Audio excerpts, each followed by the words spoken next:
بسم الله الرحمن الرحيم. الحمد لله الذي خلق السماوات والأرض وجعل الظلمات والنور ثم الذين كفروا بربهم يعدلون. هو الذي خلقكم من طين ثم قضى أجلا وأجل مسمى عنده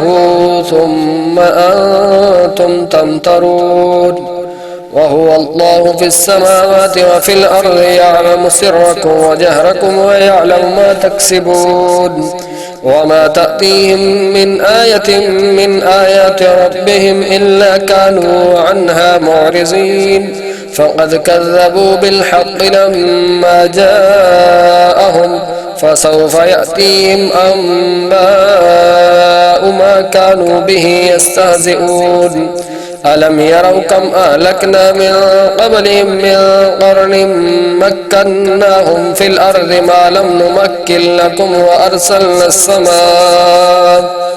وأرسلنا السماء عليهم مدرارا وجعلنا الأنهار تجري من تحتهم فأهلكناهم بذنوبهم وأنشأنا من بعدهم قرنا آخرين. ولو نزلنا عليك كتابا في قرطاس فلمسوه بأيديهم لقال الذين كفروا إن هذا إلا سحر مبين. وقالوا لولا أنزل عليه ملك ولو أنزلنا ملكا لقضي الأمر ثم لا ينظرون. ولو جعلناه ملكا لجعلناه رجلا وللبسنا عليهم ما يلبسون. ولقد استهزئ برسل من قبلك فحاق بالذين سخروا منهم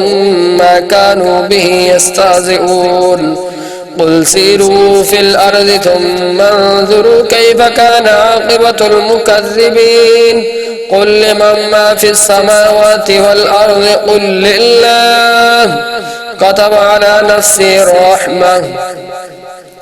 ليجمعنكم إلى يوم القيامة لا ريب فيه الذين خسروا أنفسهم فهم لا يؤمنون. وله ما سكن في الليل والنهار وهو السميع العليم. قل أغير الله أتخذ وليا فاطر السماوات والأرض وهو يطعم ولا يطعم. قل إني أمرت أن أكون أول من أسلم ولا تكونن من المشركين. قل إني أخاف إن عصيت ربي عذاب يوم عظيم. من يصرف عنه يومئذ فقد رحمه وذلك الفوز المبين. وإن يمسسك الله بضر فلا كاشف له إلا هو وإن يمسسك بخير فهو على كل شيء قدير. وهو القاهر فوق عباده وهو الحكيم الخبير. قل أي شيء أكبر شهادة قل الله شهيد بيني وبينكم وأوحي إلي هذا القرآن لأنذركم به ومن بلغ. أئنكم لتشهدون أن مع الله آلهة أخرى قل لا أشهد. قل إنما هو إله واحد وإنني بريء مما تشركون. الذين آتيناهم الكتاب يعرفونه كما يعرفون أبناءهم الذين خسروا أنفسهم فهم لا يؤمنون. ومن أظلم ممن افترى على الله كذبا أو كذب بآياته إنه لا يفلح الظالمون. ويوم نحشرهم جميعا ثم نقول للذين أشركوا أين شركاؤكم الذين كنتم تزعمون. ثم لم تكن فتنتهم إلا أن قالوا والله ربنا ما كنا مشركين. انظر كيف كذبوا على أنفسهم وضل عنهم ما كانوا يفترون ومنهم من يستمع إليك وجعلنا على قلوبهم أكنة أن يفقهوا وفي آذانهم وقرا وإن يروا كل آية لا يؤمن بها حتى إذا جاءوك يجادلونك يقول الذين كفروا إن هذا إلا أساطير الأولين وهم ينهون عنه وهم ينأون عنه وإن يهلكون إلا أنفسهم وما يشعرون ولو ترى إذ وقفوا على النار فقالوا يا ليتنا نرد ولا نكذب بآيات ربنا ونكون من الشاهدين فقالوا يا ليتنا نرد ولا نكذب بآيات ربنا ونكون من المؤمنين بل بدا لهم ما كانوا يخفون من قبل ولو ردوا لعادوا لما نهوا عنه وإنهم لكاذبون وقالوا إن هي إلا حياتنا الدنيا وما نحن بمبعوثين ولو ترى إذ وقفوا على ربهم قال أليس هذا بالحق قالوا بلى وربنا قال فذوقوا العذاب بما كنتم تكفرون قد خسر الذين كذبوا بلقاء الله حتى إذا جاءتهم الساعة بغتة قالوا يا حسرتنا على ما فرطنا فيها وهم يحملون أوزارهم على ظهورهم ألا ساء ما يزرون وما الحياة الدنيا إلا لعب ولهو وللدار الآخرة خير للذين يتقون أفلا تعقلون قد نعلم إنه لا يحزنك الذين يقولون فإنهم لا يكذبونك ولكن الظالمين بآيات الله يجحدون ولقد كذبت رسل من قبلك فصبروا على ما كذبوا وأوذوا حتى أتاهم نصرنا ولا مبدل لكلمات الله ولقد جاءك من نبأ المرسلين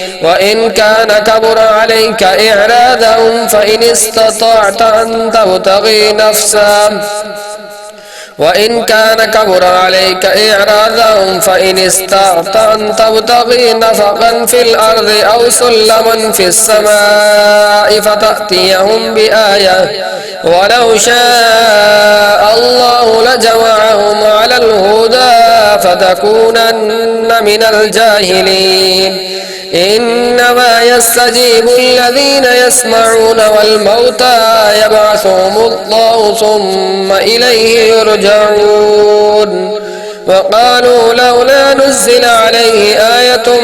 من ربه قل إن الله قادر على أن ينزل آية ولكن أكثرهم لا يعلمون وما من دابة في الأرض ولا طائر يطير بجناحيه إلا أمم أمثالكم ما فرطنا في الكتاب من شيء ثم إلى ربهم يحشرون والذين كذبوا بآياتنا صم وبكم في الظلمات من يشاء الله يضلل ومن يشاء يجعل له على صراط مستقيم قل أرأيتكم إن أتاكم عذاب الله أو أتتكم الساعة أغير الله تدعون إن كنتم صادقين بل إياه تدعون فيكشف ما تدعون إليه إن شاء وتنسون ما تشركون ولقد أرسلنا إلى أمم من قبلك فأخذناهم بالبأساء والضراء لعلهم يتضرعون فلولا إذ جاءهم بأسنا تضرعوا ولكن قست قلوبهم وزين لهم الشيطان ما كانوا يعملون فلما نسوا ما ذكروا به فتحنا عليهم أبواب كل شيء حتى إذا فرحوا بما أوتوا أخذناهم بغتة فإذا هم مبلسون فقطع دابر القوم الذين ظلموا والحمد لله رب العالمين قل أرأيتم إن أخذ الله سمعكم وأبصاركم وختم على قلوبكم من إله غير الله يأتيكم به انظر كيف نصرف الآيات ثم هم يصدفون قل أرأيتكم إن أتاكم عذاب الله بغتة أو جهرة هل يهلك إلا القوم الظالمون وما نرسل المرسلين إلا مبشرين ومنذرين فمن آمن وأصلح فلا خوف عليهم ولا هم يحزنون والذين كذبوا بآياتنا يمسهم العذاب بما كانوا يفسقون قل لا أقول لكم عندي خزائن الله ولا أعلم الغيب ولا أقول لكم إني ملك إن أتبع إلا ما يوحى إلي قل هل يستوي الأعمى والبصير أفلا تتفكرون وأنذر به الذين يخافون أن يحشروا إلى ربهم ليس لهم من دونه ولي ولا شفيع لعلهم يتقون ولا تطرد الذين يدعون ربهم بالغداة والعشي يريدون وجهه ما عليك من حسابهم من شيء وما من حسابك عليهم من شيء فتطردهم فتكون من الظالمين وكذلك فتنا بعضهم ببعض ليقولوا أهؤلاء من الله عليهم من بيننا أليس الله بأعلم بالشاكرين وإذا جاءك الذين يؤمنون بآياتنا فقل سلام عليكم كتب ربكم على نفسه الرحمة أنه من عمل منكم سوءا بجهالة ثم تاب من بعده وأصلح فأنه غفور رحيم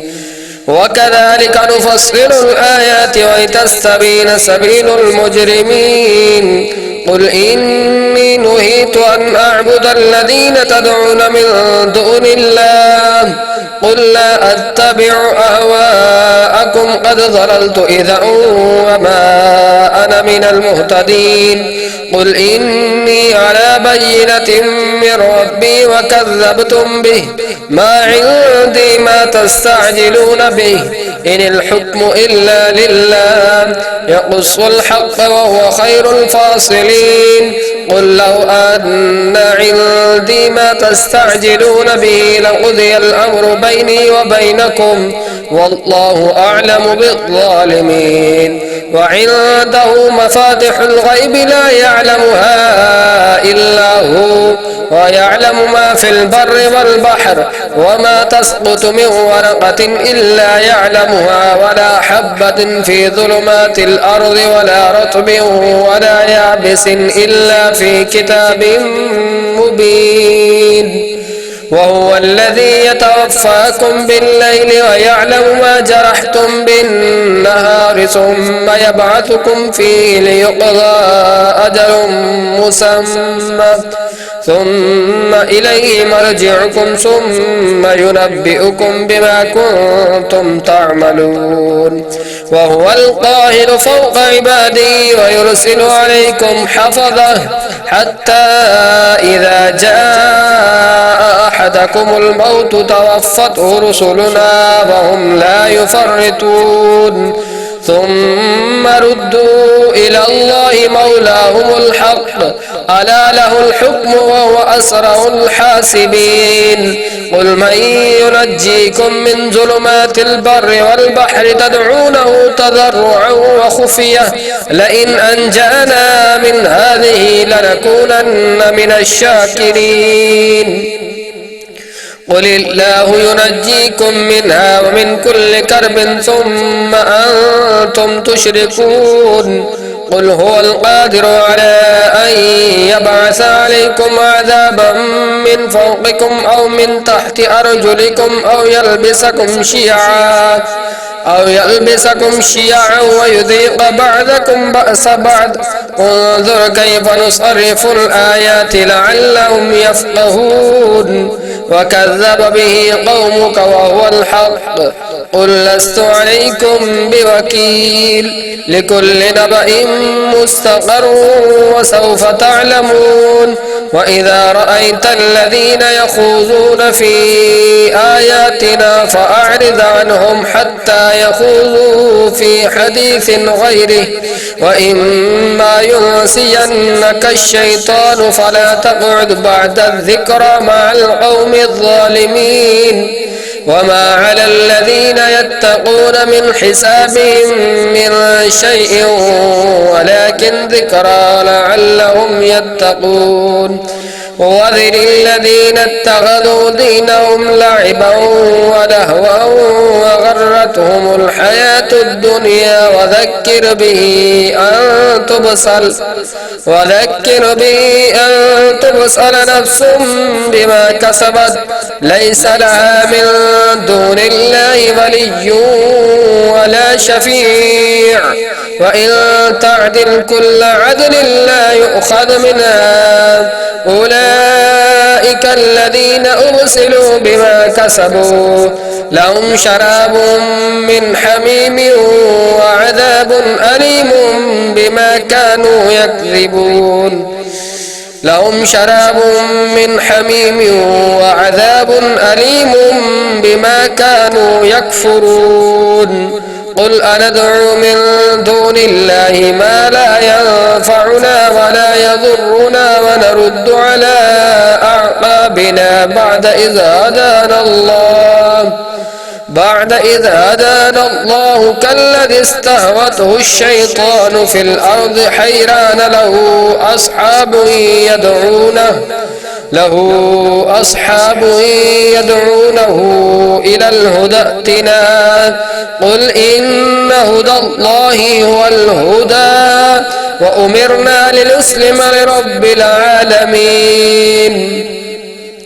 وأن أقيموا الصلاة واتقوه وهو الذي إليه تحشرون وهو الذي خلق السماوات والأرض بالحق ويوم يقول له كن فيكون قول له الحق وله الملك يوم ينفخ في الصور عالم الغيب والشهادة وهو الحكيم الخبير وإذ قال إبراهيم لأبيه آزر أتتخذ أصناما آلهة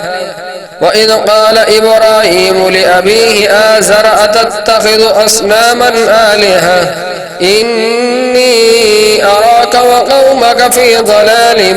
مبين وكذلك نري إبراهيم ملكوت السماوات والأرض وليكون من الموقنين فلما جن عليه الليل رأى كوكبا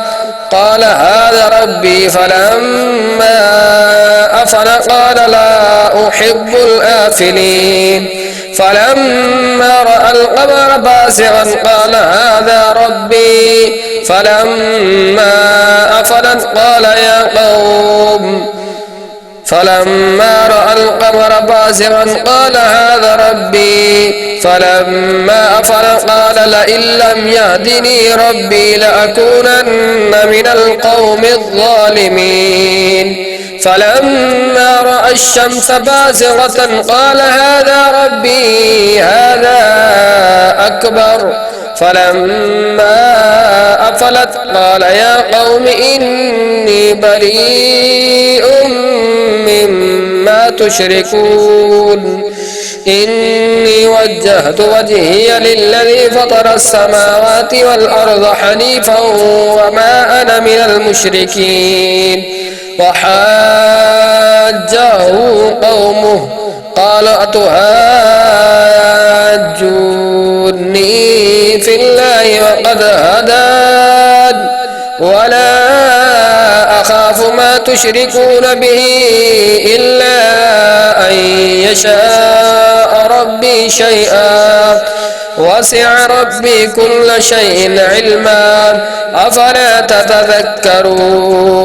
وكيف أخاف ما أشركتم ولا تخافون أنكم أشركتم بالله ما لم ينزل به عليكم سلطانا أفأي الفريقين أحق بالأمر إن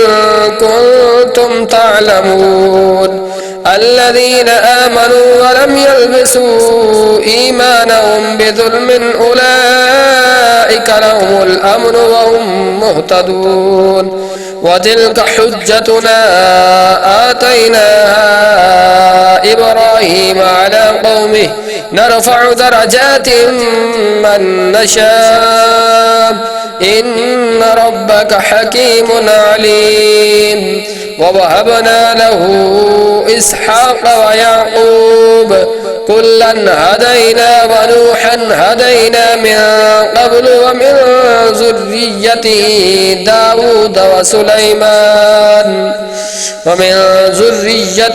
داود وسليمان وأيوب ويوسف وموسى وهارون وكذلك نجزي المحسنين وزكريا ويحيى وعيسى وإلياس كل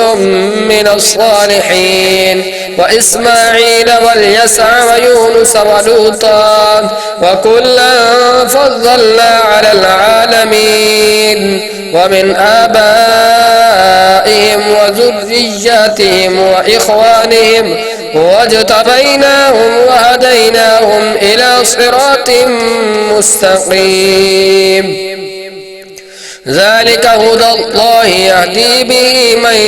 يشاء من عباده ولو أشركوا لحبط عنهم ما كانوا يعملون أولئك الذين آتيناهم الكتاب والحكم والنبوة فإن يكفر بها هؤلاء فقد وكلنا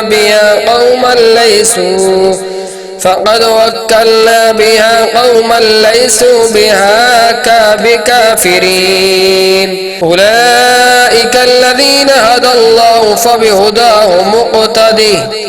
قل لا أسألكم عليه أجرا إن هو إلا ذكرى للعالمين وما قدر الله حق قدره إذ قالوا ما أنزل الله على بشر من شيء قل من أنزل الكتاب الذي جاء به موسى نورا وهدى للناس تجعلونه قراتيس تبدونها وتخفون كثيرا وعلمتم ما لم تعلموا أنتم ولا آباؤكم قل الله ثم ذرهم في خوضهم يلعبون وهذا كتاب أنزلناه مبارك مصدق الذي بين يديه ولتنذر أم القرى ومن حولها والذين يؤمنون بالآخرة يؤمنون به وهم على صلاتهم يحافظون ومن أظلم ممن افترى على الله كذبا أو قال أوحي إلي ولم يوحى إليه شيء ومن قال سأنزل مثل ما أنزل الله ولو ترى إذ الظالمون في غمرات الموت والملائكة باسطوا أيديهم أخرجوا أنفسكم اليوم تجزون عذاب الهون بما كنتم تقولون على الله غير الحق وكنتم عن آياته تستكبرون ولقد جئتمونا فرادا كما خلقناكم أول مرة وتركتم ما خولناكم وراء ظهوركم وما نرى معكم شفعاءكم الذين زعمتم أنهم فيكم شركاء لقد تقطع بينكم وضل عنكم ما كنتم تزعمون إن الله فالق الحب والنوى يخرج الحي من الميت ومخرج الميت من الحي ذلكم الله فأنا تؤفكون فالق الإصباح وجعل الليل سكنا والشمس والقمر حسبانا ذلك تقدير العزيز العليم وهو الذي جعل لكم النجوم لتهتدوا بها في ظلمات البر والبحر قد فصلنا الآيات لقوم يعلمون وهو الذي أنشأكم من نفس واحدة فمستقر ومستودع قد فصلنا الآيات لقوم يفقهون وهو الذي أنزل من السماء ماء فأخرجنا به نبات كل شيء فأخرجنا منه خضرا نخرج منه حبا متراكبا ومن النخل من طلعها قنوان دانية وجنات من أعناب والزيتون والرمان مشتبها وغير متشابه انظروا إلى ثمره إذا أثمر وينعه إن في ذلكم لآيات لقوم يؤمنون وجعلوا لله شركاء كالجن وخلقهم وخرقوا له بنين وبنات بغير علم سبحانه وتعالى عما يصفون بديع السماوات والأرض أنى يكون له ولد ولم تكن له صاحبة وخلق كل شيء وهو بكل شيء عليم ذلكم الله ربكم لا إله إلا هو خالق كل شيء فاعبدوه وهو على كل شيء وكيل لا تدركه الأبصار وهو يدرك الأبصار وهو اللطيف الخبير قد جاءكم بصائر من ربكم فمن أبصر فلنفسه ومن عمي فعليها وما أنا عليكم بحفيظ وكذلك نصرف الآيات وليقولوا درست لنبينه لقوم يعلمون اتبع ما أوحي إليك من ربك لا إله إلا هو وأعرض عن المشركين ولو شاء الله ما أشركوا وما جعلناك عليهم حفيظا وما أنت عليهم بوكيل ولا تسبوا الذين يدعون من دون الله فيسبوا الله عدوا بغير علم كذلك زينا لكل أمة عملهم ثم إلى ربهم مرجعهم فينبئهم بما كانوا يعملون وأقسموا بالله جهد أيمانهم لئن جاءتهم آية ليؤمنن بها قل إنما الآيات عند الله وما يشعركم أنها إذا جاءت لا يؤمنون ونقلب أفئدتهم وأبصارهم كما لم يؤمنوا به أول مرة ونذرهم في طغيانهم يعمهون ولو أننا نزلنا إليهم الملائكة وكلمهم الموتى وحشرنا عليهم كل شيء قبلا ما كانوا ليؤمنوا إلا أن يشاء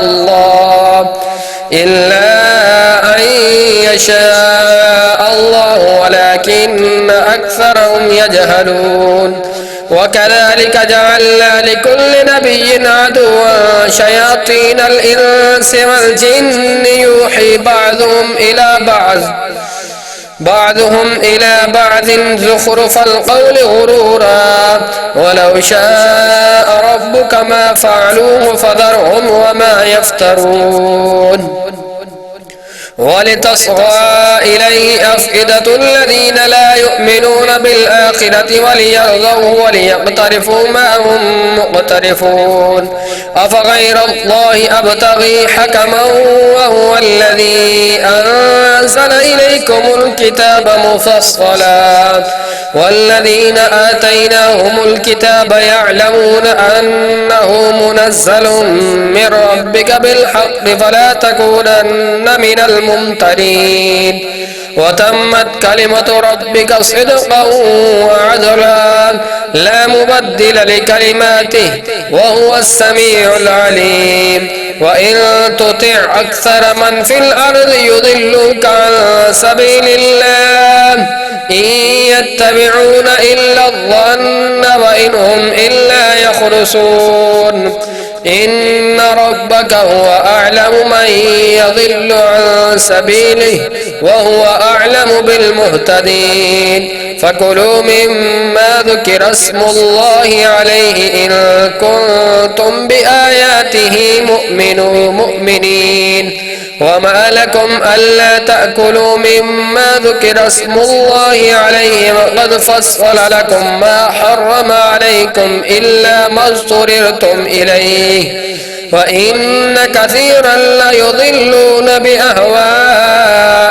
بغير علم إن ربك هو أعلم بالمعتدين وذروا ظاهر الإثم وباطنه إن الذين يكسبون الإثم سيجزون بما كانوا يقترفون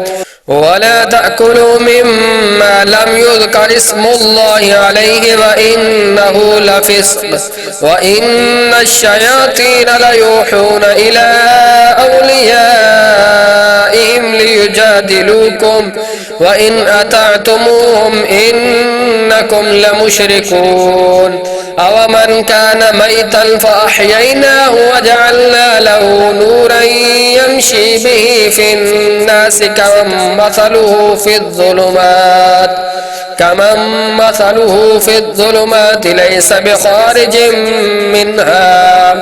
كذلك زين للكافرين ما كانوا يعملون وكذلك جعلنا في كل قرية أكابر مجرميها ليمكروا فيها وما يمكرون إلا بأنفسهم وما يشعرون وإذا جاءتهم آية قالوا لن نؤمن حتى نؤتى مثل ما أوتي رسل الله أعلم حيث يجعل رسالته سيصيب الذين أجرموا صغار عند الله وعذاب شديد بما كانوا يمكرون فمن يرد الله أن يهديه يشرح صدره للإسلام ومن يرد أن يضله يجعل صدره ضيقا حرجا كأنما يصعد في السماء كذلك يجعل الله الرجس على الذين لا يؤمنون وهذا صراط ربك مستقيما قد فصلنا الآيات لقوم يذكرون لهم دار السلام عند ربهم وهو وليهم بما كانوا يعملون ويوم يحشرهم جميعا يا معشر الجن قد استكثرتم من الإنس وقال أولياؤهم من الإنس ربنا استمتع بعضنا ببعض وبلغنا أجلنا الذي أجلت لنا قال النار مثواكم خالدين فيها إلا ما شاء الله إن ربك حكيم عليم وكذلك نولي بعض الظالمين بعضا بما كانوا يكسبون يا معشر الجن والإنس ألم يأتكم رسل منكم يقصون عليكم آياتي وينذرونكم لقاء يومكم هذا قالوا شهدنا على أنفسنا وغرتهم الحياة الدنيا وشهدوا على أنفسهم أنهم كانوا كافرين ذلك أن لم يكن ربك مهلك القرى بظلم وأهلها غافلون ولكل درجات مما عملوا وما ربك بغافل عما يعملون وربك الغني ذو الرحمة إن يشأ يذهبكم ويستخلف من بعدكم ما يشاء كما أنشأكم من ذرية قوم آخرين إنما توعدون لآت وما أنتم بمعجزين قل يا قوم اعملوا على مكانتكم إني عامل فسوف تعلمون من تكون له عاقبة الدار إنه لا يفلح الظالمون وجعلوا لله مما ذرأ من الحرث والأنعام نصيبا فقالوا هذا لله بزعمهم وهذا لشركائنا فما كان لشركائهم فلا يصل إلى الله وما كان لله فهو يصل إلى شركائهم ساء ما يحكمون وكذلك زين لكثير من المشركين قتل أولادهم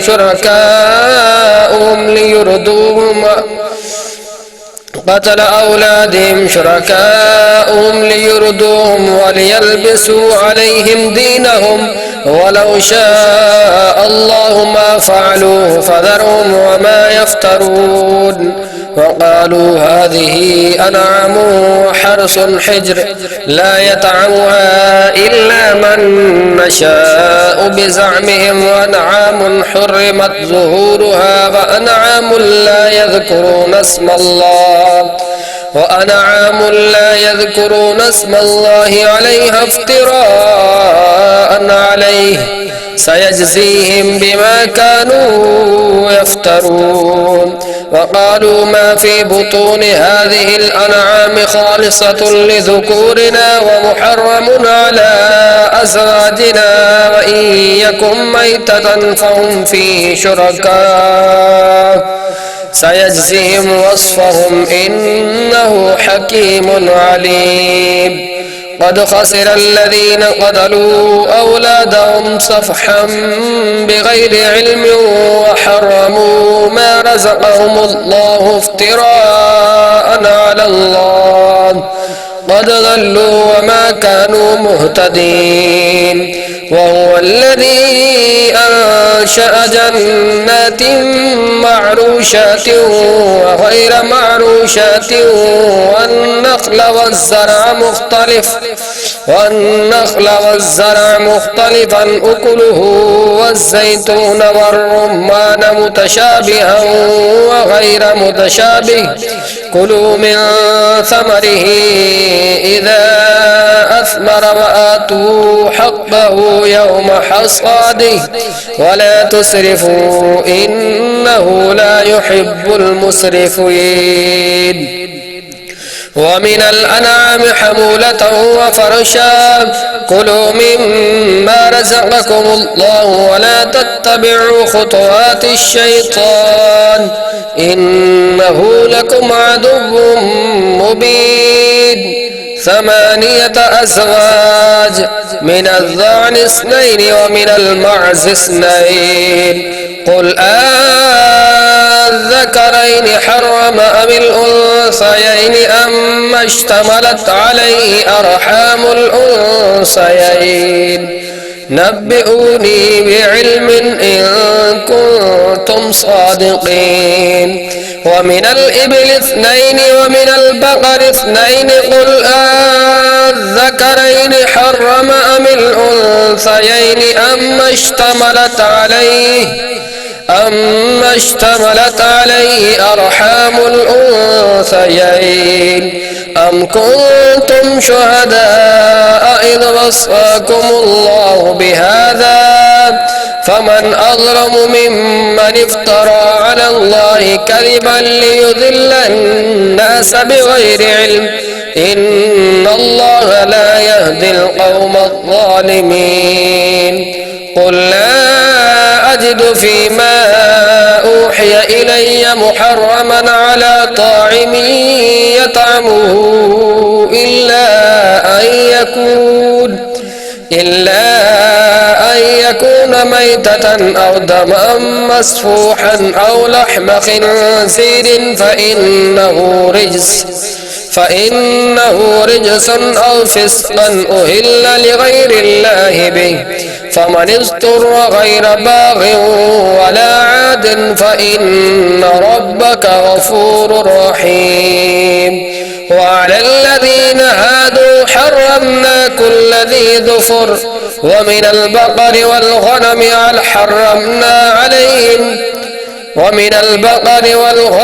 حرمنا عليهم شحومهما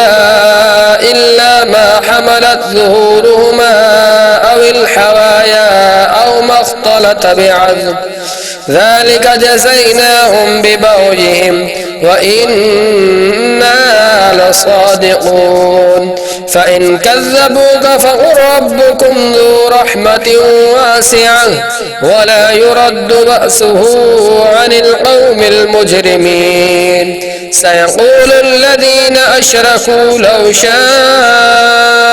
الله ما أشركنا ولا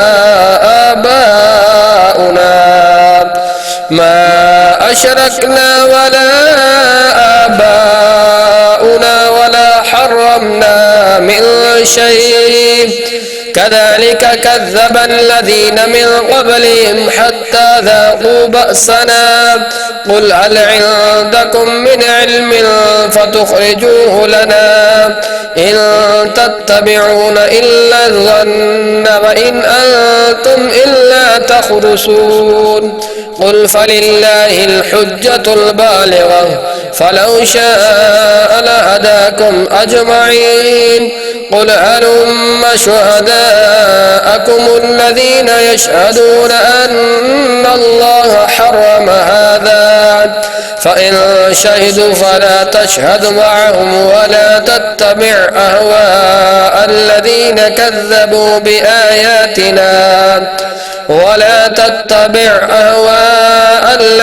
كذبوا بآياتنا والذين لا يؤمنون بالآخرة وهم بربهم يعدلون. قل تعالوا أتل ما حرم ربكم عليكم ألا تشركوا به شيئا وبالوالدين إحسانا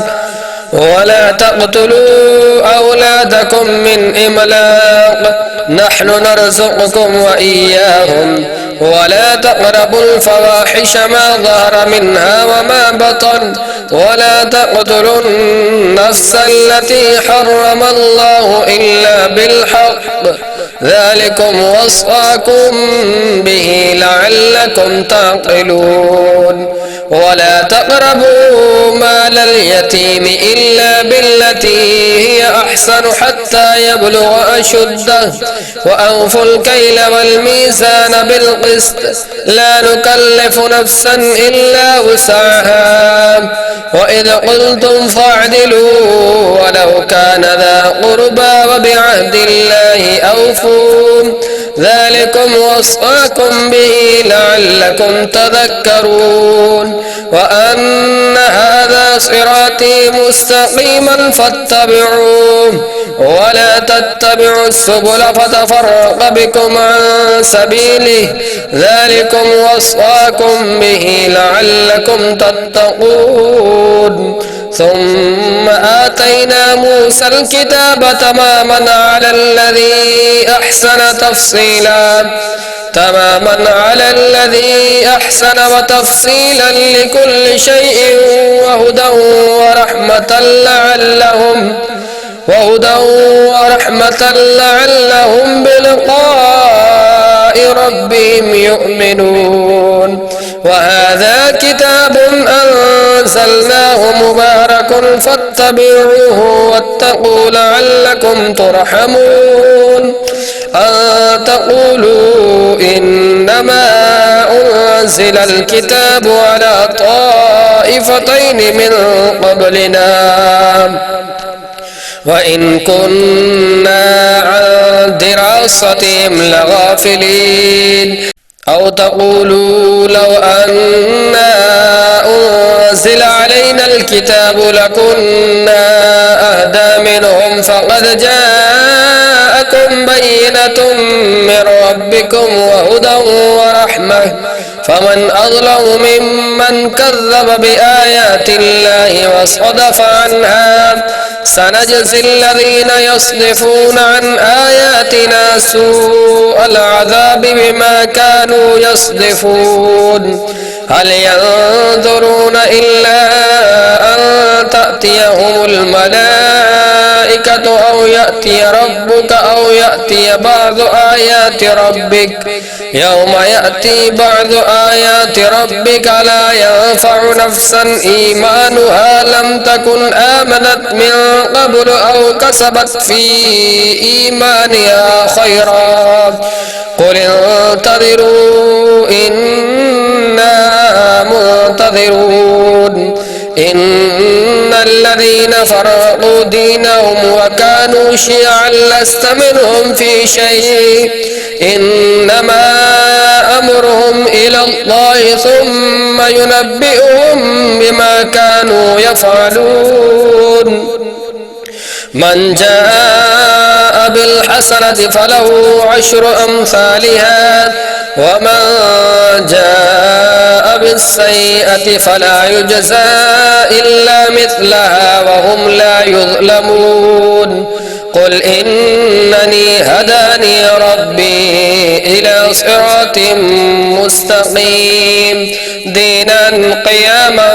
ملة إبراهيم حنيفا وما أنا من المشركين قل إن صلاتي ونسكي ومحياي ومماتي لله رب العالمين لا شريك له